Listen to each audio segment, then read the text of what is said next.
Since it is the new year, I wanted to start off the year by going through where is the United Kingdom, the state of the land right now. And I thought, who better to discuss this with me than Joseph Robertson? So, Joseph, thank you for joining us today. How Thanks are for you? having me, Calvin. How you doing? Yeah, very well, Yeah, thank I'm you. good. I'm good. I'm Um, just you anticipating some you have warmer your weather. finger in a lot of pies. You talk to a lot of people. We've moved in similar circles for a long time, so I figured you'll know the lay of the land.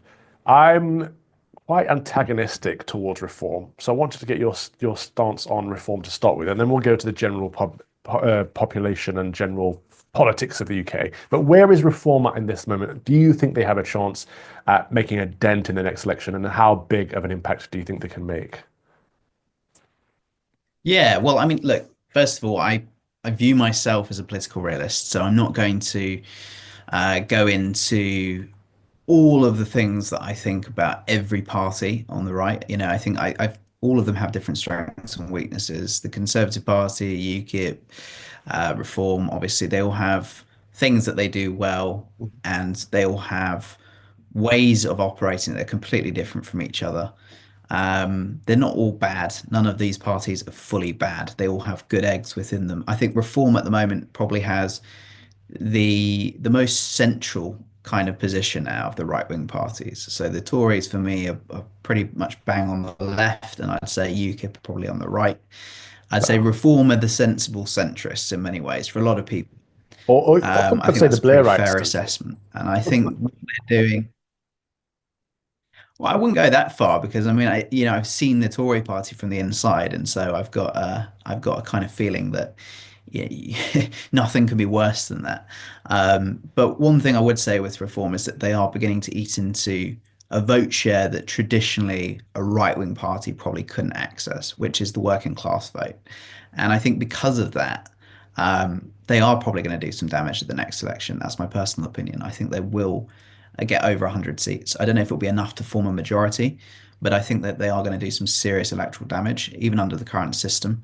I know they bang on about proportional representation, but I think that that's kind of a smoke and mirrors issue, really, in this country. It's not going to change, at least for the foreseeable future.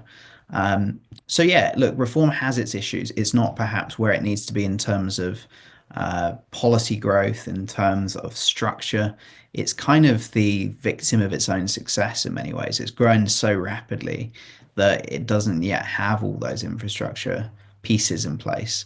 But by the same token, that means it can be more adaptable and more flexible. And I think a lot of people like the feeling of a startup party. They like the feeling that they can grow with it in some ways. And some of the pushback that's been receiving, perhaps taking a more centrist approach to policy on some issues, I don't necessarily see that. I see what people are saying about particularly perhaps Nigel's position on some issues, but they're going pretty hard on certain areas of rhetoric that I personally like, particularly on Christianity. I noticed that they've mentioned the word Christianity in more or less every major conference they've done and every major speech that they've done.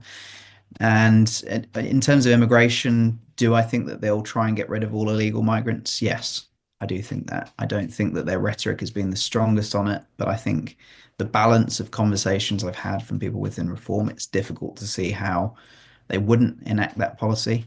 Um, for me, it's when you get into the constitutional weeds that I start to see Reform struggle. I don't think they have the clearest or most cohesive policy platform on what to do with the civil service, on what to do with the bones of Parliament, what to do with the Lords, for example, all this important constitutional stuff. So that's where I kind of say they need to catch up. And this is important because it doesn't matter what party's in power, what great ideas they have, what rhetoric they have, what policies they have, if they can't use the mechanisms of power. And as far as I'm concerned, the only government that's been able to do that in my lifetime is Tony Blair's government. He's the only one that understood the Constitution and managed to wrap it around his little finger. The reason the Conservatives have been so bad for the last 10 to 14 years is because they weren't able to push anything through. Even when we had solid Home Secretaries and Foreign Secretaries that were very on side, as I'd call them, nothing happened. And it's because the civil service were against them and the mechanisms were against them. So is it not fundamental, is it not vital that Nigel Farage's new party has that understanding of the Constitution? It's fundamental to be radical in one direction or another. You've either got to be radically in line with the establishment, which is what the Tories and Labour have done for so long. They're the uniparty. They're willing to be radical for the sake of continuancy. Or you've got to be radical to try and break the mold. And like you said, the last person to do that properly was Blair. So if Nigel wants to do that, he's got to do it in the same fashion. He's got to break things apart. However, his job, if he got to grips with this, is a lot easier than it seems. It's also a lot easier for Kemi Badenoch to say this as well. It's simply the word repeal. That's all you've got to do, right? We're not saying go and build a Supreme Court, which has never been done before, which Blair did.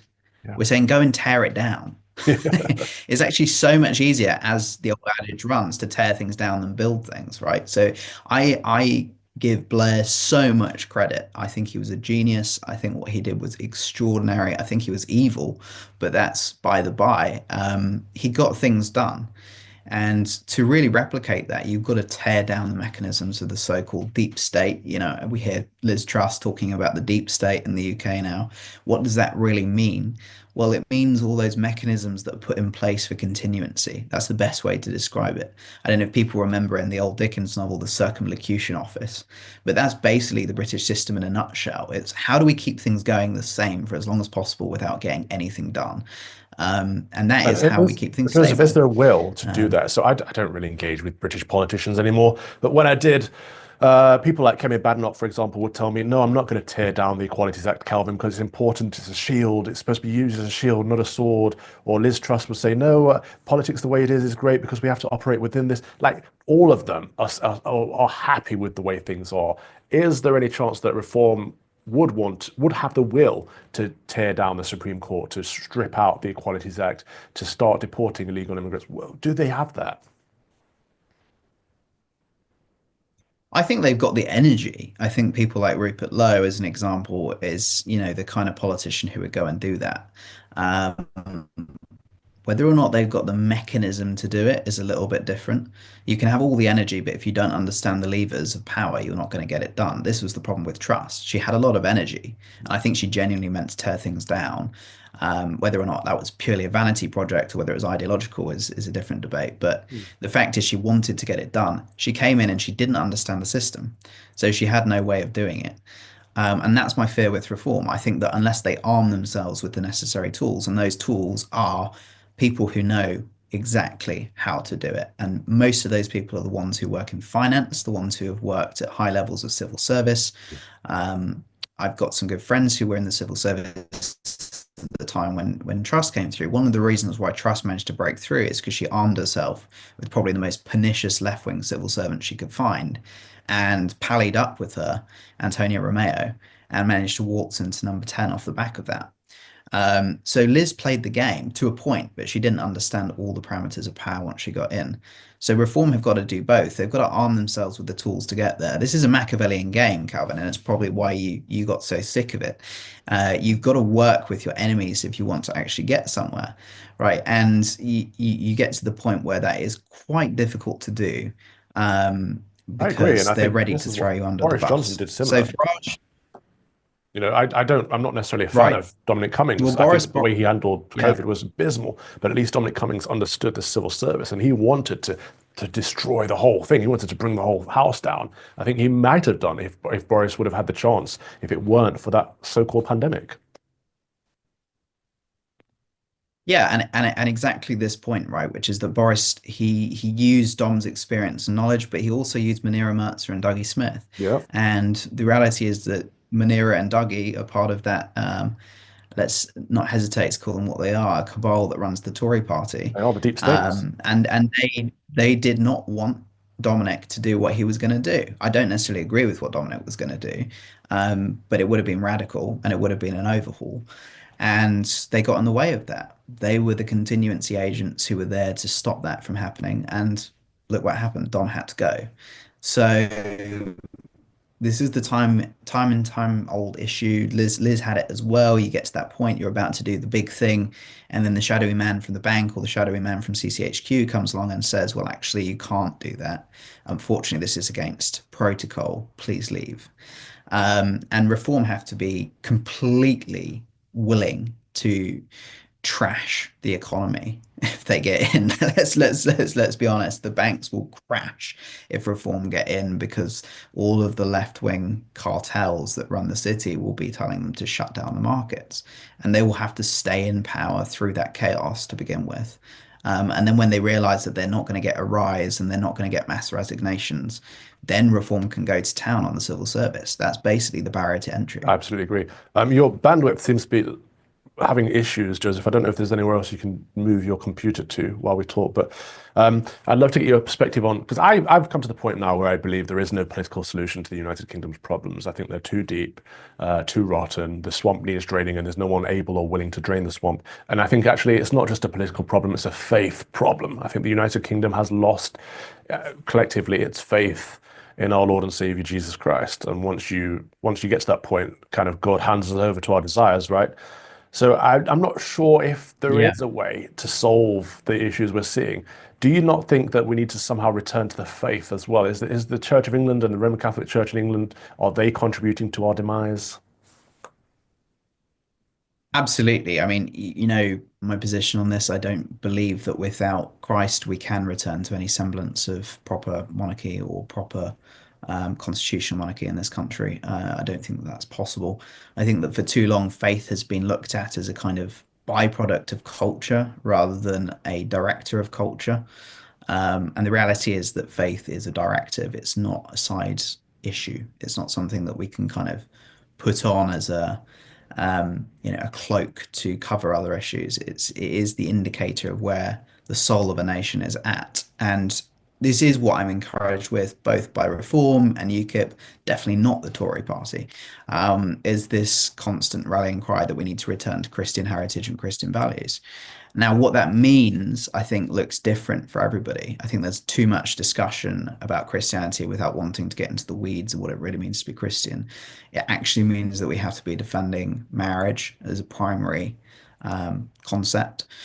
I think that if we're going to really have the conversation, we have to look not just at Blair's legacy, but also Cameron's legacy, the legacy, of course, of gay marriage, which completely undermined the family unit in this country, not just from a social perspective, but from a legalistic perspective. It completely denigrated the institution, it denigrated the meaning of the word. And so a lot of these things have to be undone if we want to see a properly stable conservative rule again in the future. And that means going completely against culture. I totally disagree with the idea that politics is downstream from culture. I don't believe that for a second.